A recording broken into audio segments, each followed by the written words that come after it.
अमित शाह के खिलाफ आपत्तिजनक टिप्पणी करने के मामले में कोर्ट ने कांग्रेस नेता राहुल गांधी को बयान दर्ज करने के लिए तलब किया है।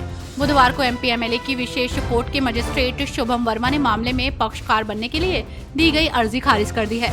मामले में अगली सुनवाई 2 जुलाई को होगी। बारिश के बाद राम मंदिर की छत टपकने की चर्चा ने जोर पकड़ लिया है। ये मामला अयोध्या ही नहीं पूरे देश में चर्चा का विषय बना है। चर्चा इस बात की भी है कि करोड़ों रुपए की लागत से बना मंदिर पहली बरसात नहीं झेल पाया। इस बात पर ट्रस्ट की तरफ से सफाई जारी की गई है। बारिश के दौरान राम मंदिर की छत टपकने के मामले में अब राम मंदिर ट्रस्ट के महासचिव चंपत राय ने कुछ तथ्य पेश किए हैं। चंपत राय का कहना है कि गर्भगृह जहां भगवान राम विराजमान है, वहां एक भी बूंद पानी छत से नहीं टपका है और न ही कहीं से पानी गर्भगृह में प्रवेश हुआ है। कांग्रेस पार्टी के वरिष्ठ नेता और मध्य प्रदेश के पूर्व सीएम दिग्विजय सिंह ने पार्टी सांसद राहुल गांधी को विपक्ष का नेता चुने जाने पर बधाई दी है। दिग्विजय सिंह ने कहा है कि ये हम सभी के लिए गर्व की बात है कि संघर्षशील नेतृत्व वाले राहुल गांधी विपक्ष के नेता चुने गए हैं। साथ ही पूर्व सीएम दिग्विजय सिंह ने कहा कि राहुल गांधी की वजह से ही इंडिया गठबंधन को यूपी में बड़ी जीत हासिल हुई है।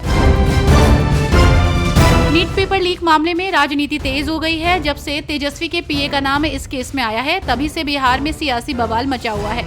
अब नीतीश कुमार के मंत्री श्रवण कुमार ने साफ कह दिया है कि दोषियों पर कठोर कार्रवाई की जाएगी। मंत्री ने यह भी कहा कि जांच एजेंसी पेपर लीक मामले में पारदर्शिता और निष्पक्षता से काम कर रही है। हिमाचल प्रदेश की 3 विधानसभा सीटों पर उपचुनाव के लिए नामांकन वापस लेने की प्रक्रिया पूरी हो चुकी है। 2 उम्मीदवारों के नामांकन वापस लेने के बाद अब 3 विधानसभा क्षेत्र में कुल 13 प्रत्याशी चुनावी मैदान में हैं। हिमाचल प्रदेश के देहरा, नालागढ़ और हमीरपुर विधानसभा क्षेत्र में उपचुनाव होना है। इन सीटों पर 10 जुलाई को वोटिंग होगी और नतीजे 13 जुलाई को आएंगे। तृणमूल कांग्रेस के नेता अभिषेक बैनर्जी ने आरोप लगाया कि प्रोटेम स्पीकर ने लोकसभा अध्यक्ष के चुनाव में मतदान की अनुमति नहीं दी, जबकि विपक्षी सांसदों ने मत विभाजन की मांग की। उन्होंने कहा कि इससे पता चलता है कि सरकार के पास संख्या नहीं है।